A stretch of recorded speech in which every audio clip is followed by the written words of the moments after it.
Meus amados irmãos, a paz do Senhor Jesus, sejam muito bem-vindos a mais uma EBD Online. Esta EBD bem pertinho de você. Pela misericórdia de Deus, estamos aqui para comentar mais uma pré-aula da lição de adolescentes. Lição esta do trimestre que nós estamos abordando grandes cartas para nós. Como já foi dito anteriormente, quando se fala de grandes cartas, pensa-se logo nas cartas paulinas, mas essas que não foram as cartas paulinas. E nós vamos agora, na lição de número 6, aprender um pouco com a carta de Tiago. Muito bem. Então, nós temos aí já com a carta de Tiago, aparece aí na tela de vocês, um pequeno esboço dessa carta de Tiago. Carta essa que é muito importante. E é interessante quando vocês forem abordar no vosso aprendizado com as cartas, nós sempre está colocando aí um esboçozinho dessas cartas para que os alunos possam ter uma visão geral da carta, já que a gente não consegue abordar o material todo, tá? Então, nós temos aí esse esboço. Em seguida, eu trago para os irmãos a reflexão sobre os nossos objetivos, até porque nos objetivos nós temos um norte para nos orientarmos, né? Então, primeiro objetivo, ensinar que a fé precisa ser traduzida em ações concretas. Segundo objetivo, destacar a importância do autocontrole na fala. Muitos adolescentes vão precisar controlar essa linguazinha. Estimular o relacionamento com Deus. Isso aqui é super importante. Haja vista que nossos adolescentes estão sendo estimulados a muitas coisas, menos o relacionamento com Deus. Quando eu chegar nesse tópico, os irmãos vão perceber um pouquinho. Gostaria de já propor para os irmãos uma pequena dinâmica para essa aula, tá? Então, a ideia que nós temos na carta de Tiago é essa preocupação entre fé e obras. E ele já expressa que a fé sem obras é morta, né? Então é necessário trabalhar isso, tá? Na imagem da lição, colocado aí para vocês, aparece um grupo de adolescentes dando as mãos, um pegando no pulso do outro, tá? Formando uma espécie de corrente aí de braços, tá? A ideia que eu trago para vocês de dinâmica é separar um dos alunos de vocês que esteja precisando ser socorrido, tá? Então, pega o aluno mais forte, o aluno que tem mais massa, né? Em termos gerais, a gente diz que é mais pesado, mas para a física é mais massa. E aí, pega esse aluno que tem mais massa, então que de forma geral, é mais pesado e coloca ele em destaque como aluno que precisa de ajuda para ser socorrido. E aí vocês pedem aos demais alunos que tentem socorrê-lo. Então, colocando no braço, colocando nas costas, pegando na mão, tentando arrastar, mas ele não está bem. Então, como fariam isso? Aí vão perceber que individualmente ficaria muito difícil para uma pessoa socorrer esse aluno que ainda é mais pesado, vamos colocar assim, que os demais. Então, uma sugestão é que todos os outros alunos deem as mãos e este aluno que precisa ser socorrido possa sentar nessa corrente das mãos dadas, como está na lição.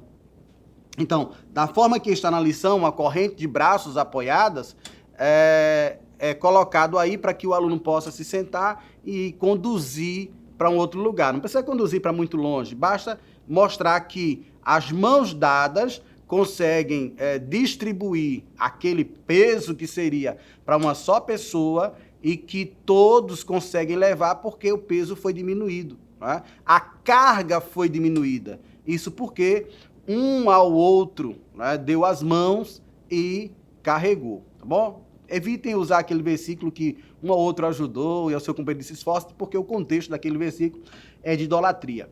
Mas se não houver problema, vocês aproveitem este momento, tá? Aqui eles estão pegando no pulso, não é? Mas existem técnicas que se faz isso, tá?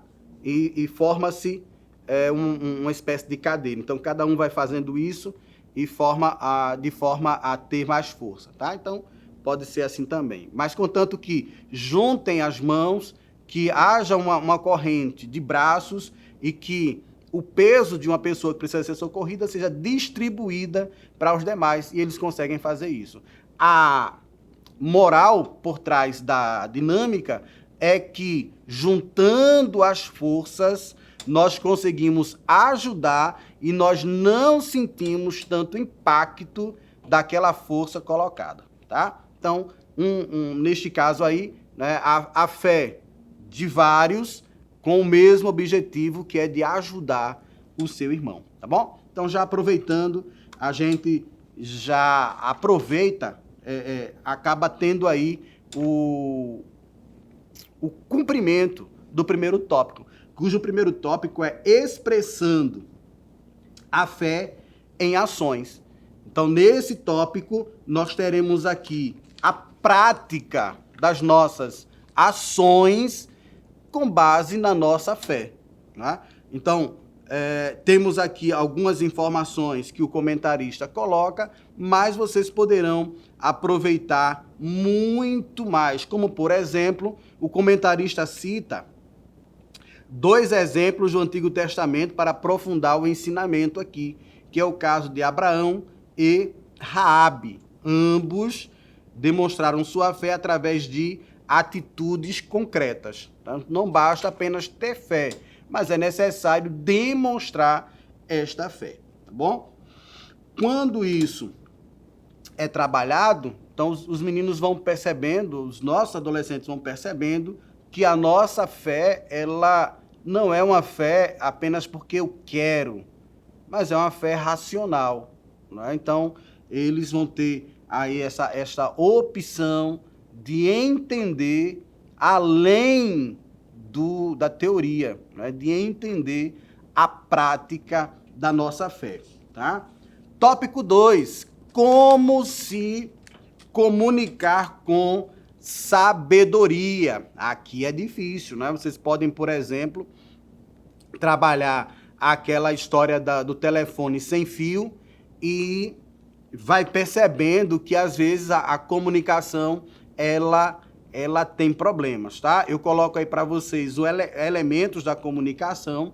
É preciso, na comunicação, ter emissor, ter receptor e a mensagem propriamente dita. Essa mensagem, quando ela não consegue ser decodificada, seja por conta de ruídos, por conta de alguns problemas, acaba não sendo uma comunicação efetiva e tem-se atrapalhos. Né? No caso aqui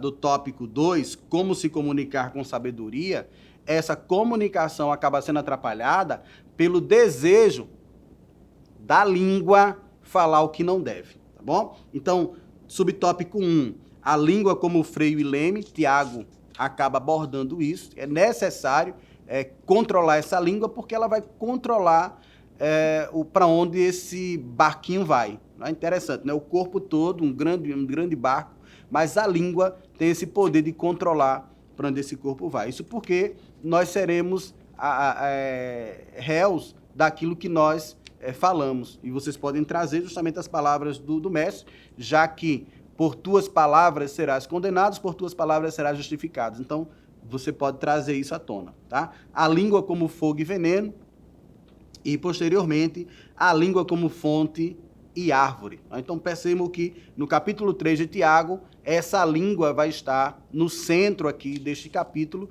ele abordando essa preocupação com a comunicação, que ela pode ser realizada sem sabedoria. Mas se houver controle na língua, não é? Quando a gente fala controle na língua, não é o controle da língua para comer, mas é o controle da língua para falar, não é? E a ideia é refrear essa língua dentro da boca. Então, ouvir mais, e quanto mais nós ouvirmos, menos falarmos. Então, é essa oportunidade aí que nós temos, tá bom? E, é claro, trabalhar alguns textos que aparecem para a gente, como, por exemplo, Provérbios 18 e 21. Provérbios 18, o Salomão, homem sábio, escreve para a gente.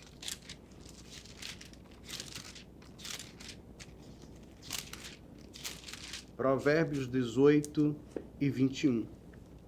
A morte e a vida estão no poder da língua, e aquele que ama comerá do seu fruto. Então, precisam refletir nisso aqui, tá?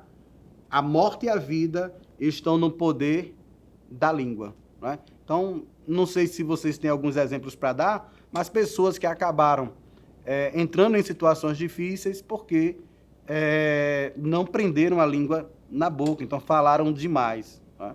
Na hora de ofender alguém. Briga de trânsito, por exemplo, né? Então, às vezes, acontece uma situação e, em vez de um pedir desculpa ao outro, aí saem para agredir, falar da mãe, se colocar como o inocente e, em detrimento a isso, ofender o outro. Aí o outro, por sua vez, não gosta, também retruca e fica aquela discussão, né? Em um vídeo aí de Instagram, eu acompanhei um episódio em que, numa discussão de trânsito, um rapaz sai com um facão para agredir um outro motorista. O motorista desce do carro com uma pistola. Aí o rapaz que está com o facão sai correndo, entra no carro e desaparece. Então, algo que poderia apenas ser uma discussão de trânsito seria algo mais grave e quase sai aí para a esfera criminal no tocante à vida, né? Então, vocês podem trazer esses exemplos quanto a isso, abordando este Provérbio 18, versículo 21. E, por fim, no tópico 3, vem justamente a ideia da aplicação dessa lição para justamente os nossos adolescentes serem vitoriosos. E aí nós temos atitudes de adolescentes vitoriosos, tá? A carta de Tiago diz que quem quiser ser amigo do mundo se torna inimigo de Deus. Já começa assim, tá?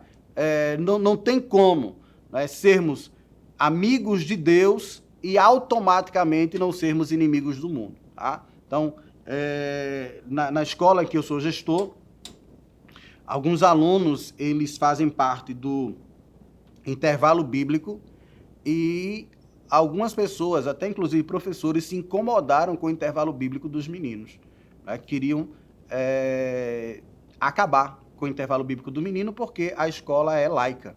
E aí, justamente, eu tive que intervir fazendo apenas algumas perguntas, né? A escola é laica, mas impede que os alunos demonstrem a sua crença? Não. A escola integral, hoje aqui em Pernambuco, defende que o aluno expresse a sua crença? Sim. Na escola que nós estamos, um dos pilares é a espiritualidade? Então, por que eu vou impedir que os meninos façam o seu momento devocional? De forma alguma. Eles estão fazendo, estão se expressando, não incomodam ninguém.